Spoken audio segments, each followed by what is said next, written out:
বন্যা দুর্গত মানুষের জন্য 564 কোটি টাকা বরাদ্দ করায় রাজ্যের মুখ্যমন্ত্রী ও মন্ত্রিসভাকে বিজেপি দলের তরফ থেকে ধন্যবাদ জানানো হয়েছে। এ ধরনের সিদ্ধান্তকে সমউপযোগী বলে আখ্যায়িত করা হয়েছে। শনিবার বিজেপির প্রদেশ কার্যালয়ে আয়োজিত সাংবাদিক সম্মেলনে সাধারণ সম্পাদক ভগবান দাস আরও উল্লেখ করেন, খাদ্য জনসংভরণে 70 কোটি, কৃষিতে 15 কোটি, হর্টিকালচারে 5 কোটি, শিক্ষাক্ষেত্রে 12 কোটি, নগর উন্নয়ন দপ্তরে 12 কোটি, গ্রাম উন্নয়নে 640 কোটি, স্বাস্থ্য দপ্তরে 10 কোটি, বিদ্যুৎ দপ্তরে 100 কোটি সহ পিডব্লিউডি দপ্তরে প্রায় 250 কোটি টাকা বিশেষ প্যাকেজ ঘোষণা করেছেন মুখ্যমন্ত্রী। সবজি যারা ক্ষয়ক্ষতি হয়েছে সেটাকে মানে সাহায্য করার জন্য 15 কোটি টাকা সেখানে রাখা হয়েছে। ঠিক একইভাবে হর্টিকালচার 5 কোটি টাকা রাখা হয়েছে।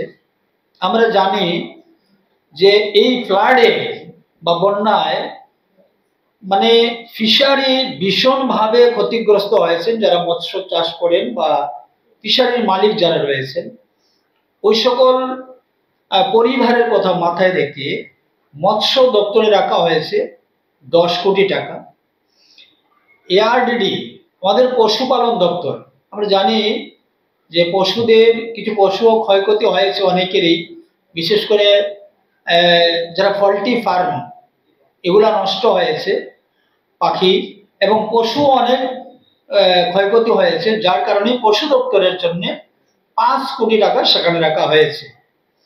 শিক্ষা, বিভিন্ন শিক্ষা প্রতিষ্ঠানও সেখানে জলমগ্ন হয়েছে এবং যার কারণে তার ইনফ্রাস্ট্রাকচার কিছুটা হলেও ক্ষতি সেখানে হয়েছে। তো শিক্ষা দপ্তরের জন্য 12 কোটি টাকা সেখানে রাখা হয়েছে।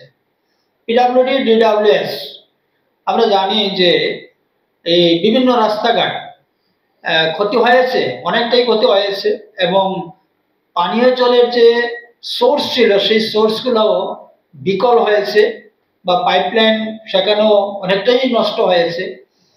সেই রাস্তায় এবং পানীয় জলের এবার পুনরায় সেগুলোকে যেন ফিরিয়ে আনা যায় এবং সঠিক করা যায়, তার জন্য এই পিডব্লিউডি ডিডব্লিউএস এ রাখা হয়েছে 50 কোটি টাকা।